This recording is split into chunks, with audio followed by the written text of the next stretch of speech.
بسم اللہ الرحمن الرحیم۔ السلام علیکم دوستو، آج ہم آپ کو رمضان المبارک کے 15ویں روزے کے وظائف بتائیں گے۔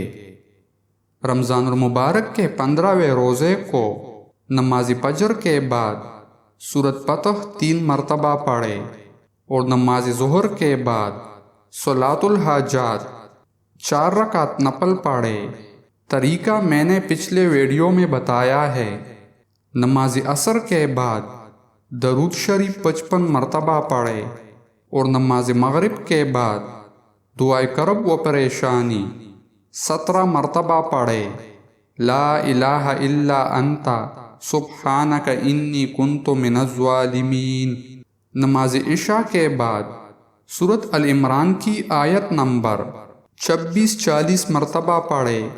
قل اللہم مالک الملک تؤتی الملک من تشاء وتنزع الملک ممن تشاء وتعز من تشاء وتذل من تشاء بیدک الخیر انک علی کل شیء قدیر۔ دوستو، مزید اسلامک ویڈیوز دیکھنے کے لیے ہمارے چینل کو سبسکرائب کریں اور ویڈیو کو لائک اور شیئر کریں۔ جزاک اللہ۔